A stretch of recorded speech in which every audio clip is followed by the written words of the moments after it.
बिस्मिल्लाहिर्रहमानिर्रहीम। अस्सलाम वालेकुम। मैं हूं मोहम्मद उस्मान और आप देख रहे हैं प्रोग्राम हरफराज और मकबूल जान के साथ। नाज़रीन, अमेरिका के नए सदर के इंतखाब के लिए वोटिंग इस वक्त जारी है और वाइट हाउस का नया मकीन कौन होगा, चंद घंटे के बाद इसका फ़ैसला भी होने जा रहा है।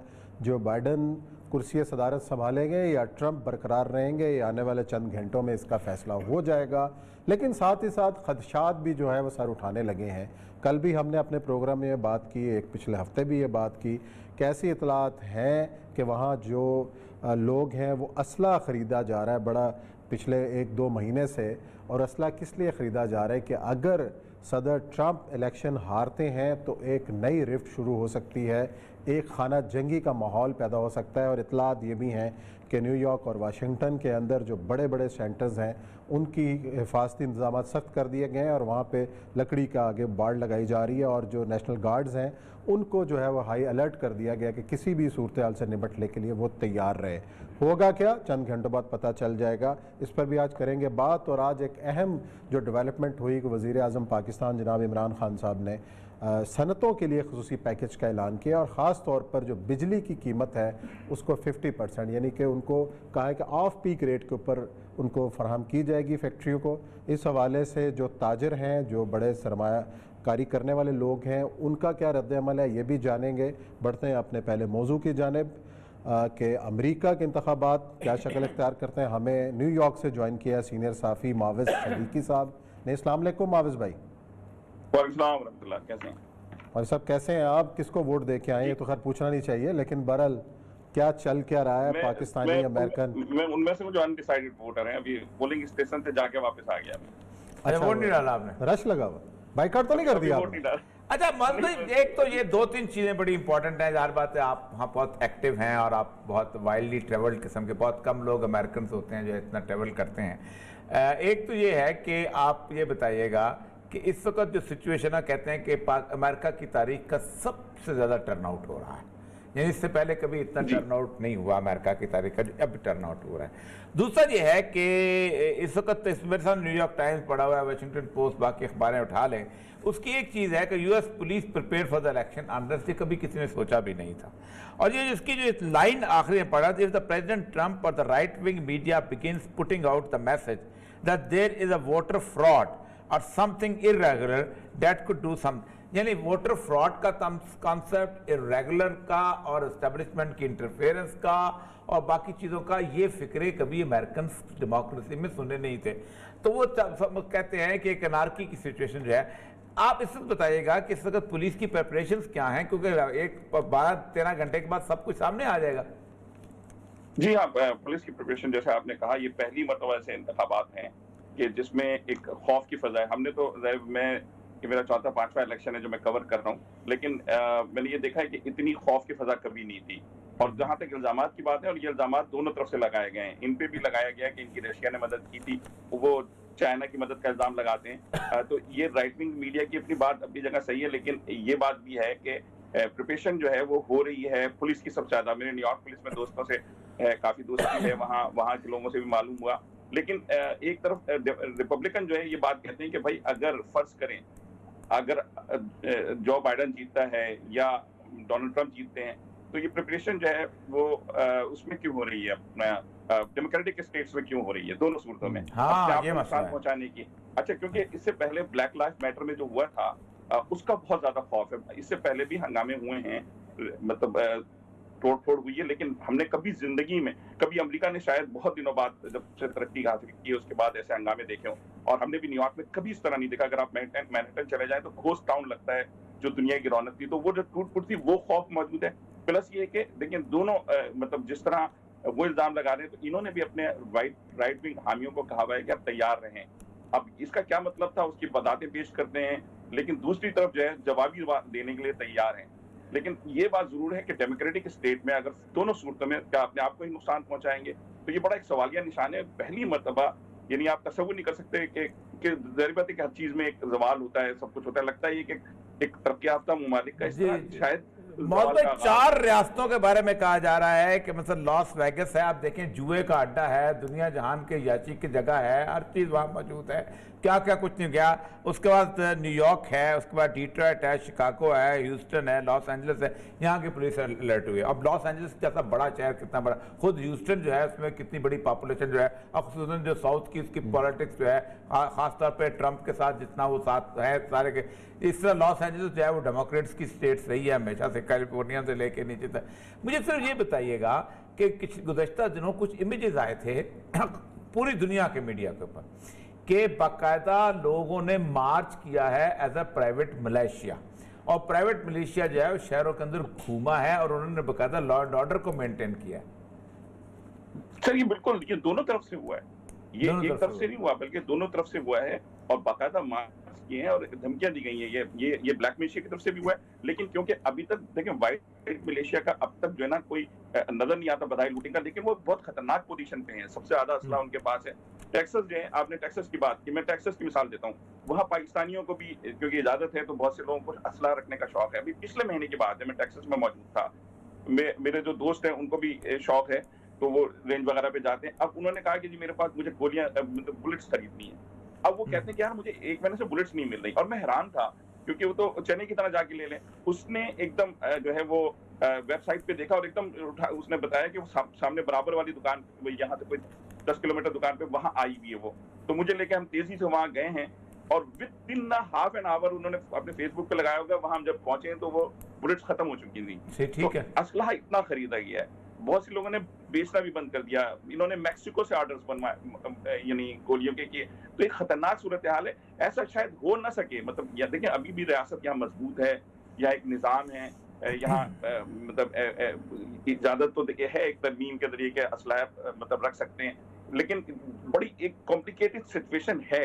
देखिए लगता जैसे ये है कि खुदा न करे जाहिर बात है कि हमें हर मुल्क की तरक्की, हर मुल्क के लिए अमन चाहिए, कोई तीली की माचिस की जरूरत है, कोई ऐसा माचिस ना मतलब डालने वाला हो, और अगर कोई इस वक्त मतलब बड़ी कुव्वत या अमेरिका दुश्मनी निकालना चाहे तो कुछ ऐसा पॉसिबल है। लेकिन मैं बता दूं क्योंकि यहाँ लेयर्स बहुत ज्यादा मजबूत हैं, रियासती निजाम बहुत मजबूत है, ऐसा होना बज़ाहिर मुमकिन नजर नहीं आता, लेकिन जिस तरह हंगामे पिछले हुए थे और पुलिस रोक नहीं पाई थी, खतरा तो बहुत ज्यादा है। अच्छा मावल साहब, मूड क्या लग रहा है आवाम का, जो आप पोलिंग स्टेशनों पे भी गए हैं, क्या गहमा गहमी है और क्या नजर आ रहा है कि जो झुकाव है लोगों का वो किस तरफ ज्यादा नजर आ रहा है आपको?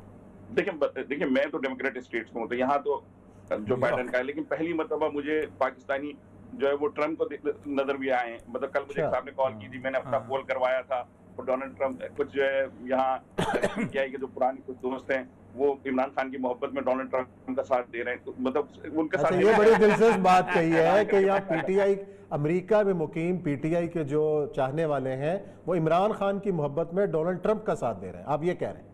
जी, कुछ उनके पुराने बाकायदा वो मतलब सदर हैं न्यूयॉर्क के, तो वो कहते हैं कि जी इसकी वजह ये कि, और बधाई यही नजर आता है कि पाकिस्तान से दोस्ती निभाई है क्योंकि इंडिया का इतना साथ नहीं दिया उन्होंने। सदर ट्रम्प ने पाकिस्तान के साथ दोस्ती निभाई। हाँ, तो नहीं, दूसरे ही कि कभी भी देखें आप ये कि बकौल उनके कि भाई इतने मिलियंस ऑफ डॉलर्स एक्सपेंड करने के बावजूद भी कभी इंडिया की हिमायत में टोटली नहीं खड़े हुए डोनाल्ड ट्रम्प, जिस तरह डेमोक्रेट होते हैं। तो जो स्मून नजर आ रहा है, देखें बदाहिर सारे पोल्स तो यही कह रहे हैं कि जो बाइडेन जीत रहे हैं। लेकिन ये मुझे बताएगा, आखिर एक सवाल इनसे मिलता जुलता है कि आप ये कह रहे हैं कि जो तहरीक इंसाफ के जो हामी हैं वो डोनाल्ड ट्रम्प की हिमायत करते हुए नजर आ रहे हैं अमेरिका में, बाकी जो लोग हैं वैसे तो मजमूई जो पाकिस्तानी हैं जो यहाँ के रहने वाले हैं वो किसको सपोर्ट करते हुए नजर आ रहे हैं? टोटली मैं इसका करेक्शन कर दूं कि तहरीक इंसाफ के प्लेटफॉर्म से नहीं हो रहा ये काम। तहरीक इंसाफ के कुछ पुराने दोस्त हैं जो बहुत मकबूल हैं यहाँ, उन्होंने बाकायदा एक मुहिम चलाई है अपनी तई, लेकिन ज्यादातर जो मून है वो जो बाइडेन का है। लेकिन उसके बावजूद भी अब मैं बताऊं, मैं एक जगह मौजूद था जहाँ 2 पुलिस वाले मौजूद थे और दोनों बड़े अहम ओहदे पे पाकिस्तान मतलब हाई रैंक है पाकिस्तानियों में। एक जो बाइडेन की हिमायत कर रहे थे, दूसरे जो है वो डोनाल्ड ट्रम्प की। तो मैंने जो बाइडेन की हिमायत कर रहे थे, मैंने कहा पुलिस वालों के लिए तो डोनाल्ड ट्रम्प बेहतर है। तो उन्होंने कहा कि मैं 8 घंटे पुलिस वाला हूँ और 16 घंटे मैं सिविलियन हूँ, तो मैं सिविलियन के हिसाब से जो है वो। अच्छा मोहम्मद भाई ये बताइएगा कि आपको याद होगा कि डोनाल्ड ट्रम्प के इलेक्शन के फौरन बाद में आया था, अमेरिका आया था, आप भी वहीं मौजूद, बहुत लंबी मुलाकातें आपसे रही थी। उस वक्त पाकिस्तानी हर बंदा, क्या अमरीकी भी जो थे, इस बात के ऊपर हैरान थे कि ये शख्स जीत कैसे गया है। ये बात तो आपको भी याद है।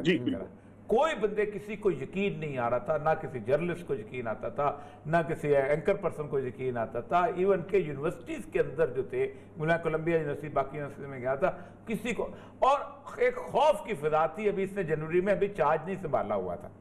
आप अंदाजा करें वो ट्रंप टावर के इर्द गिर्द जो सारे के सारे लोग जो थे, जी बिल्कुल, नामे हो रहे थे। आप अंदाजा करें इस वक्त जैसी मिलर जो है, मैं इसके भी इसका सामने इसका मजमून पढ़ रहा हूँ, ये जो बहुत साउथ पॉवर्टी लॉ की जो बड़ी एक्सपर्ट और 2-3 थिंक टैंक्स हैं, वो उनका जो बेसिक है कि for the far right this moment is really a flash point. किस लिए? टू क्रिएट द एनार्की, कि ये जो नार्किस्ट हैं वहां पर, क्योंकि नार्किस्ट एक बहुत बड़ा ग्रुप है, और जो कि जो और सबसे बड़ी बात यह है कि आपका असला है, आप तो स्नाइपर शूटिंग करके निकल गए और पुलिस आपको ढूंढती फिर रही होती है, जिससे अमेरिका के उसमें ओबामा ने बड़ी कोशिश की थी कि इसको ख़त्म किया जाए, असले पर पाबंदी लगाई जाए, नहीं लगा सका। मुझे सिर्फ ये बताइएगा कि इस वक्त जो आवाम के अंदर जैसे वो तासुर था ना कि ये जीत कैसे गया, अब क्या तासुर है कि ये हार कैसे गया, या हारेगा कैसे?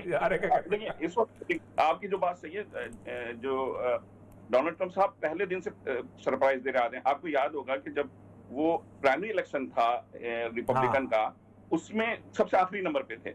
और मुझे याद है कि कीथ एलिसन जो एक मुसलमान कांग्रेसमैन है, एक मरतबा उन्होंने CNN पे कहा था कि उन्होंने कहा कौन जीत रहा है, तो उन्होंने कहा कि जो डोनाल्ड ट्रंप जीत रहा है। तो CNN के जो एंकर वो बहुत जोर से हंसे, जैसे मजाक उड़ाते हैं। उसके बाद जो है ना, आप ये देखें, और एक माइकल मोर थे जिन्होंने कहा था कि डोनाल्ड ट्रंप जीत रहा है। तो उसके बाद आखिरी दिन जब मैं व्हाइट स्टेट्स में गया, तो मैंने मैं कोई बहुत बड़ा ये तजिया निगार तो नहीं, लेकिन मुझे नजर आया, मैंने अपने टीवी पे यही कहा था 4 साल पहले कि डोनाल्ड ट्रंप के जीतने के चांसेस नजर आ रहे हैं। अच्छा, ज्यादातर लोगों का ये था, और जैसे परसेंटेज भी थी, 8 पॉइंट का फर्क था, और उन्होंने एकदम उसको पाट दिया और वो जीत गए। अभी भी लोग इसीलिए सारे जुगादरी जो है वो कह तो रहे हैं कि जो बाइडेन आगे हैं, लेकिन दूसरी तरफ इस खौफ में भी मुब्तला है। अच्छा, वो भी ये भी हो सकता है कि रोनाल्ड रेगन वाला मामला हो, जिस तरह जिम्मी कार्टर को शिकस्तें फाज दी थी, पॉसिबिलिटी जो बाइडेन की ये भी है। ऐसा भी है कि शायद वो, लेकिन अगर कांटे का मुकाबला हुआ तो ये अमेरिका की नई हिस्ट्री बनेगी। तो देखिए, लोग इसीलिए कोई भी बात करता हुआ, किसी से भी बात कर लें, जो है वो डर रहा है ये कहते हुए, इसलिए कि वोटर्स हैं। मोहम्मद भाई, एक और बेजार बात है, बहुत सीरियस डिस्कशन हो रही है। हमारे मुल्क में अक्सर लोग कहते हैं कि सुप्रीम कोर्ट की इंटरवेंशन नहीं होनी चाहिए, जमहूरियत भी ये है वो है, लेकिन अमेरिका में एल गोर को जब हटाना होता है तो पूरी की पूरी सुप्रीम कोर्ट बैठ जाती है और जॉर्ज W. बुश आ जाता है, ठीक है। और उसके बाद आपको याद है कि फ्लोरिडा के वोट्स के ऊपर क्या सूरत बनी थी। इसका मतलब है कि अमेरिका में कुछ भी एक्सपेक्ट किया जाता है। कहने का सिर्फ इस वक्त आपसे सिर्फ ये था कि किस वक्त मैं जितने भी आर्टिकल पढ़ रहा हूं वो ये तो कहते हैं कि एग्जिट पोल में जो बाइडेन जीतता है, लेकिन आखिर में एक लाइन लिख देते हैं कुछ भी हो सकता है, स्विंग स्टेट्स, कुछ भी हो सकता है। देखिए उस्मान, स्विंग स्टेट्स तो देखें बहुत पहले से ना, बहुत पहले से। मसला ये है कि जैसे हम ये कहते हैं ना कि पंजाब मुस्लिम लीग का है, सिंध पीपल्स पार्टी का है, और KPK को हम स्विंग स्टेट कहते हैं ना, कि वहां कोई भी नतीजा सामने आ सकता है। तो इसी तरीके से देखिए, यहाँ जो डिवाइड्स हैं वो इसी तरीके से, बास तो रेड हैं, अजल से हैं, और शायद अब तक तो नहीं रहेंगी, लेकिन शुरू से हैं। उसमें सिर्फ 2-4 मरतबा ऐसे वाकयात हुए हैं कि जिसमें बिल्कुल नॉकआउट हुआ है। तो ये स्विंग स्टेट तो हमेशा रहती हैं, लेकिन बुनियादी तौर पे आप ये देखें, अजीब निजाम है। अभी भी इन्होंने निजाम को तब्दील नहीं किया है कि यहाँ अभी भी जाहिर होती है कि अक्सरियत वोटों से प्रेसिडेंट मुंतखब नहीं हो रहा। अव्वल तो प्रेसिडेंट ही मुंतखब नहीं होता, ये तो इलेक्टोरल कॉलेज मुंतखब है, ये तो उसके बाद वो डिसाइड करते हैं और उसके बाद वो जाके फैसला करते हैं। तो अब मसला सिंपल यही है कि जो इनके जो वोटर्स हैं वो मजहबी बुनियाद पे इनके साथ हैं। वो मतलब इसराइल की भी इन्होंने सपोर्ट हासिल की है भरपूर तरीके से, और जो इनका मजहबी, जाहिर बात है कि मजहबी जो मैट्रिक पास जो इनका ज्यादा कहा जाता है, वो मैट्रिक पास वाला कहा जाता है। तो उसमें जो है वो उनकी बड़ी तादाद है, हाई स्कूल पास जो है मैट्रिक में। तो वो अब किस वक्त निकलते हैं वो भी। अच्छा, दूसरी ये है कि जो ब्लैक लाइफ मूवमेंट ने उनको भी जिंदा किया है, यानी जिस तरह यहाँ लिबरल जिंदा हुए हैं, और इसमें कोई शक नहीं है, इसमें कोई शक नहीं है। वो 12-13% ब्लैक क्या करेंगे, उसके बाद बाकी सारे मिला मिलू के 70 के करीब गोरा हो जाता है। अच्छा, ये बताएं, ब्रुकलिन में आप रहते हैं, और ब्रुकलिन में क्वींस का करीब है, ब्रुकलिन का इलाका जो है उसमें ज्यूज हैं, और वो बड़े बड़े उनका मूड क्या नजर आ रहा है? न्यूयॉर्क का ज्यू बहुत इंपॉर्टेंट है। परसों ब्रुकलिन के इलाके से एक जूइश रैली बाकायदा निकली थी गाड़ियों में, और डोनाल्ड ट्रंप की हिमायत में। हाँ, और उसमें ट्रंप की वो भी हिमायत। अभी इतना स्मार्ट होके बता नहीं रहे, वो दोनों तरफ अपने उन्होंने रखे हुए हैं, लेकिन एक बड़ी बड़ी तादाद में लोग निकले। और अच्छा इसलिए कि देखें, आप ये देखें जो काम डोनाल्ड ट्रंप ने किया है, हालांकि जी जी, वो तो कहते हैं सारे से आजम के बाद दूसरा बंदा ये हमारे लिए आया है। हाँ जी, सही है। हाँ, वो तो फुटबॉल मैच की देखें, उनको मसला नहीं होता, उनको इससे दिलचस्पी नहीं है अगर वो इसराइल की मोहब्बत में कि अमेरिका का क्या होता है, वो ये देखते हैं कि इसराइल से किसके ताल्लुकात हैं। अच्छा, अमेरिका में ये हिकमत अमली रही है, दोनों जो पार्टियां हैं वो इसराइल से कितनी आप मोहब्बत शो कर सकते हैं, तो उसमें अमलन जो काम नजर आता है मुसलमान ममालिक से इसका कबूलवा लेना और इस तरह, ये तो डोनाल्ड ट्रंप के सामने नजर आ रहा है ना। तो इस लिहाज से अच्छा, जब जो बाइडेन जीतेगा वो उससे भी फायदा उठा लेंगे, उनका कोई मसला नहीं है। लेकिन अभी बज़ाहिर डोनाल्ड ट्रंप तो आगे नजर आ रहे हैं ना कि वो उन्होंने ज्यादा काम किया। चले जी, देखते हैं क्या नतीजा निकलता है, अमरीकी इमाम किसको मुंतखब करते हैं। औरिया साहब तो पेशगोई कर चुके हैं, डोनाल्ड ट्रंप ही अमरीका के नए सदर होंगे, तो ना आया ना तो फिर हंगामे होंगे, बहुत बुरे हंगामे होंगे। चले जी, देखते हैं क्या होता है। इसी नोट के साथ यहाँ ब्रेक लेते हैं, ब्रेक के बाद आएंगे और जिक्र करेंगे वज़ीर आज़म इमरान खान के आज के इनिशिएटिव का।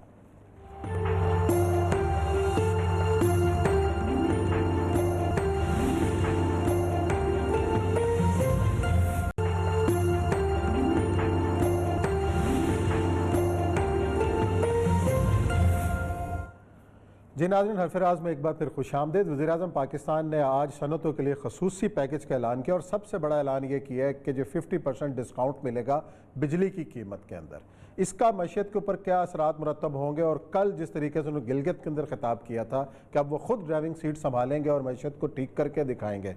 हमें ज्वाइन किया है मारूफ बिजनेसमैन है अकील करीम डेडी ने, कराची से, उनसे पूछेंगे। अस्सलाम वालेकुम अकील भाई। वालेकुम अस्सलाम। अकील भाई, आज जो वज़ीर आज़म ने इंसेंटिव दिया है और जो ऐलानात किए हैं, इससे क्या फ़र्क पड़ेगा, मईशत किस तरीके से बेहतर होगी? देखिए, मैं आपको बता दूं, मईशत पाकिस्तान की इस वक्त बहुत ही राइट डायरेक्शन पे चल रही है। हमारी इकोनॉमी के सारे इंडिकेटर पॉजिटिव हो चुके हैं और आज का जो ऐलान है, उस ऐलान के बाद तो मैं समझता हूँ पाकिस्तान बूमिंग के नाम से आप याद करेंगे। Pakistan booming, booming Pakistan. India वजह मैं बता दूं कि कल अगर आप देख लें सितंबर अक्टूबर के जो नंबर आए ना, उस सारे अनबिलीवेबल आए। आपके एक्सपोर्ट के नंबर आप उठा लें, अक्टूबर में 2 बिलियन क्रॉस कर गए गुड एक्सपोर्ट। हाँ, ये तो है। और ये जो है ना, ये कभी भी पाकिस्तान ने पहले अचीव नहीं किया। सर्विसेज इसके अलावा है, ठीक है। और सीमेंट के number all time high, steel के नंबर ऑल टाइम हाई।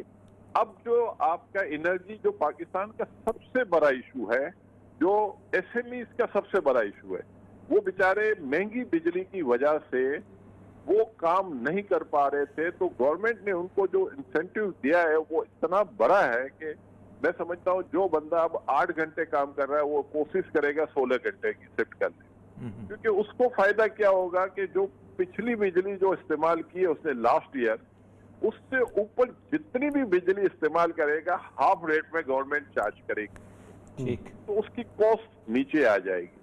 तो एसएमई जो इस वक्त कोविड के बाद हम देख रहे हैं, ये वाइज सेक्टर था जो खड़ा नहीं हो रहा था, और गवर्नमेंट ने ये जो पैकेज दे के इन लोगों को बहुत ज्यादा मदद की है कि वो एक्टिव हो जाएं, बिजनेस की तरफ आए, लोगों को रोजगार दें, और जो एनर्जी जो उनका सबसे बड़ा इशू था उसको उन्होंने हाफ रेट कर दिया। अच्छा अकील भाई, एक बात है कि एसएमई तो इम्पोर्टेंट चीज है, स्मॉल एंड मीडियम एंटरप्राइजेस, ये तो कहा जाता है कि ये बेसिस होती हैं, ये एक इंफ्रास्ट्रक्चर बिल्ड करती हैं, उसके बाद बड़ी इंडस्ट्रीज इन्हीं के ऊपर बेस करती है, और ये पब्लिक को, आम आदमी को, मिडिल मैन को, मिडिल क्लास के आदमी को स्टेबलाइज करती हैं और माशरा ठीक होता है। लेकिन असल मसला ये है कि पाकिस्तान जिस तरह की इकॉनमी है, ये एक एग्रो बेस्ड इकॉनमी है। हमारे पड़ोस में ईस्ट पंजाब है, यानी 1947 से पहले सिर्फ ये वाला पंजाब था, ये पूरे इंडिया को फीड करता था। गंदम भी यहीं से जाती थी, चावल भी यहीं से जाता था, कपास भी यहीं से जाते, पूरे भारत को, बंगाल तक और नीचे अपना चेन्नई तक। अब सूरत हाल यह है कि वो ईस्ट पंजाब उन्होंने बिजली बिल्कुल फ्री की है एग्रीकल्चर लैंड के लिए, और उन्होंने मार्केट रोड एक्सेस दी है, वहां पर वो पंजाब देता है, वो उनका जो फूड बास्केट वो बन गए। ये बताइएगा कि यहाँ पर इमरान खान साहब को एग्रीकल्चर के लिए कुछ करना पड़ेगा और क्या कर सकते हैं? सर मैं आपको बताता हूँ, इस दफा सबसे ज्यादा जो पैकेज मिला है ना वो एग्रीकल्चरिस्ट को मिला है। वो किस तरह मिला है मैं आपको बताता हूँ। गवर्नमेंट ने जीआईडीसी खत्म किया। जीआईडीसी का जो 425 रुपया फी बैग यूरिया को बेनिफिट हुआ, अब वो 425 रुपया। ठीक। इसके बाद गवर्नमेंट ने 15% सेल टैक्स कम किया, 200 रुपए ये बेनिफिट मिला।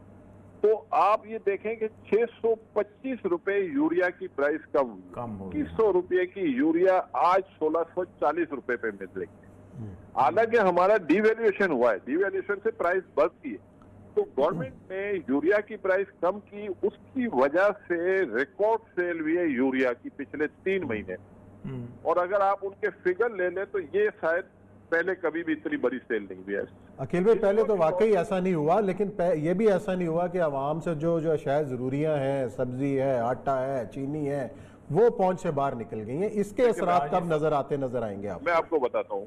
देखिए, हम एग्री कंट्री है ना, 65% रूरल एरिया है और 35% अर्बन एरिया। अगर शुगर केन आपका महंगा बिका है तो आपकी बाइंग पावर बढ़ी। अगर आपकी राइस जो कि एरी 6 हम कभी सुनते होते थे कि 14 रुपए और 16 रुपए में बिकती थी, वो इस दफा 60 रुपए में और 58 रुपए में बिकती। इसका बेनिफिशियरी फार्मर है। अगर आप वीट की प्राइस, ये ना बड़ा कैच है अकील भाई, यहाँ पर 1 मिनट रुकिए। फार्मर के दरमियान एक मिडिल मैन आता है, असल मसला तो उसी का खराबी है ना। फार्मर बेचारे तक बहुत कम पहुंचता है। ये कहां से, ये टूटेगा कहां से? वो जो आटा खरीदते हैं उसके, जी हाँ, माफियाज जो बैठे हैं जगह जगह, माफियाज। बिल्कुल ठीक कह रहे हैं। पाकिस्तान में मिडिल मैन बेनिफिशियरी ज्यादा होता है, बहुत होता है। अभी गवर्नमेंट जो स्टेप दे रही है ना, वो वेयर हाउस बना रहे हैं, कमोडिटी एक्सचेंज को प्रमोट कर रहे हैं, आपका फ्यूचर ट्रेडिंग को प्रमोट कर रहे हैं। ये सारी चीजें इन फार्मर्स के लिए बेहतर होगी। वो जब चाहेगा अपनी प्रोडक्ट लॉन्ग टर्म बेच सकता है, शॉर्ट टर्म बेच सकता है। ये भी काम हो रहा है, लेकिन जाहिर बात है कि ये सारे स्टेप्स जो गवर्नमेंट ले रही है, एक छोड़ के एक मुसलसल स्टेप्स ले रही है, पूरी आपकी इकोनॉमी टर्न अराउंड हो चुकी है। आपके सीमेंट की ऑल टाइम हाई डिमांड निकली हुई है, स्टील ऑल टाइम हाई पे जा रहा है। टेक्सटाइल की आज तक इतनी बड़ी एक्सपोर्ट नहीं हुई है जितनी आपका सितंबर अक्टूबर के टेक्सटाइल तो ठीक सही है। और इसके अलावा आपके जो कॉर्पोरेट रिजल्ट आ रहे हैं वो अनबिलीवेबल रिजल्ट है। अगर आप लास्ट क्वार्टर के रिजल्ट उठाएं, इवन कोविड, इवन बारिशों के बाद जुलाई, अगस्त, सितंबर के रिजल्ट अच्छे आए। अक्टूबर, नवंबर, दिसंबर के इससे भी ज्यादा बेहतर एक्सपेक्ट कर रहे हैं। और इसके साथ गवर्नमेंट ने बड़ा जबरदस्त स्टेप्स लिया है। एनर्जी पे डिस्काउंट जो दिया है, एक्सेस बिजली जो यूज है डिस्काउंट, इसमें गवर्नमेंट को क्या फायदा होगा? गवर्नमेंट ने एनर्जी के प्रोजेक्ट से, आईपीपी से एग्रीमेंट किए हुए। अब गवर्नमेंट एग्रीमेंट कर रही है, कैपेसिटी पेमेंट दे रही है या बिजली कम ले रही है उससे। ठीक है, जितनी गवर्नमेंट कंजम्पशन बढ़ जाएगी, उतनी सस्ती पड़ेगी। और जितने हमारे यूजर्स करने वाले हैं, इस दफा आप 24,000 पे आपकी डिमांड चलेगी, जो पहले कभी भी नहीं होती। अगर ये डिमांड इसी तरह 24 से 26 पे जाती है तो गवर्नमेंट उसकी बेनिफिशियरी होगी जी। वो मैक्सिमम यूटिलाइजेशन हो जाएगा जी, मैक्सिमम यूटिलाइजेशन हो जाएगी तो ये बिल्कुल ठीक। अच्छा अखिल भाई, दूसरी ये बात बताइएगा कि ये सारी चीज़ों के चलने के लिए ज़रूरी है कि मुल्क का सियासी माहौल भी ठीक रहे। हाँ, एक तरफ तो ये आप इशारे अच्छे मुस्बत की बात कर रहे हैं, दूसरी तरफ यही वो पीरियड है कि नवंबर, दिसंबर और जनवरी पूरा एक एहतजाजी प्लान तरतीब दिया हुआ है अपोजिशन ने, तो उस माहौल को भी तो ठीक रखना हुकूमत की जिम्मेदारी है, लेकिन इस तरफ तो हुकूमत तवज्जो भी नहीं दे रही।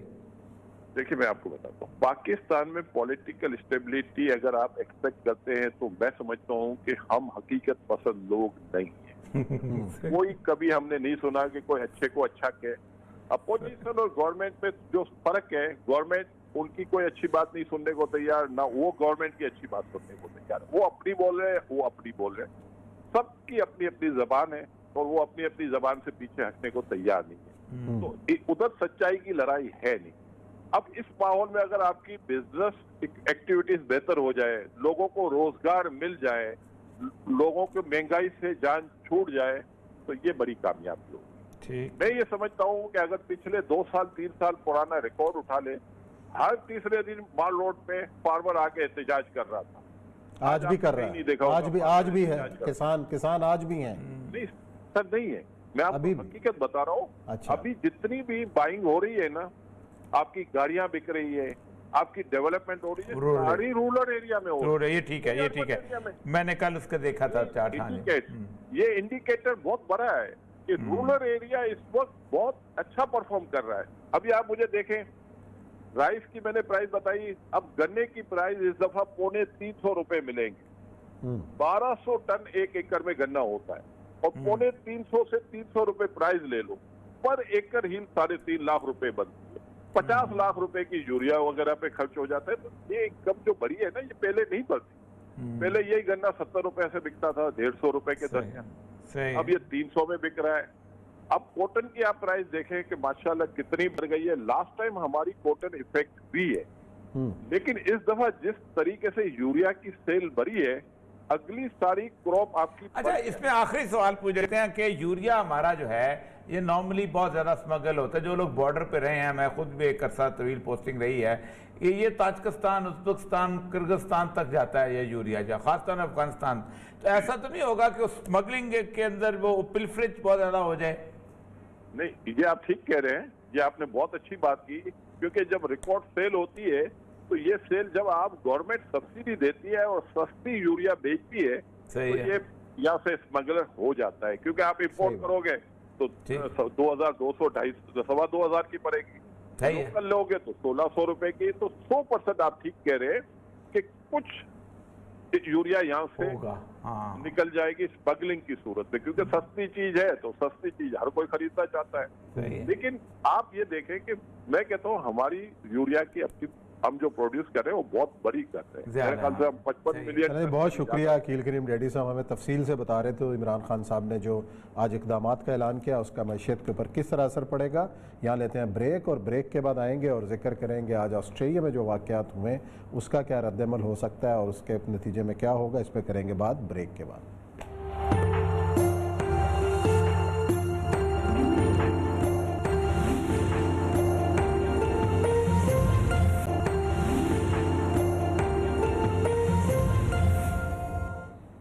जी नाज़रीन, प्रोग्राम में एक बार फिर खुशामदीद। ऑस्ट्रिया के अंदर जब से फ्रांस में वाक़या पेश आया खाकों का, उसके बाद से पूरे यूरोप के मुख्तलिफ इलाकों पर हमलों के सिलसिले जारी हैं और आज भी एक यहूदी इबादत गाह पर हमला हुआ जिसमें इतलात हैं कि 6 से ज़्यादा अफराद जो हैं इसमें हलाक हुए हैं।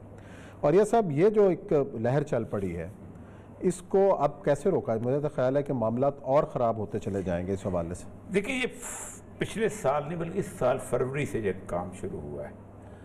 और देखिए, आप पाकिस्तान में अगर इस तरह की सूरत हाल हुई होती तो अब तक बहुत तूफान मच चुका होता, लेकिन चूंकि मुसलमान टारगेट थे इसलिए मसला हो गया। फरवरी में 2 बड़े वाक़यात हुए थे, एक जर्मनी में हुआ था, एक लंदन में हुआ था। हनौ जर्मनी है, एक जर्मनी में वाक़या हुआ था जिससे मुसलमानों को टारगेट किया गया था। उसके बाद आहिस्ता आहिस्ता आहिस्ता आहिस्ता चलते चलते ये कल्पिटेट हुआ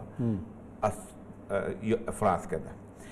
आप हैरान होंगे कि फ्रांस में इतने वाक़यात नहीं हुए मुसलमानों के खिलाफ जितने ऑस्ट्रिया में हुए।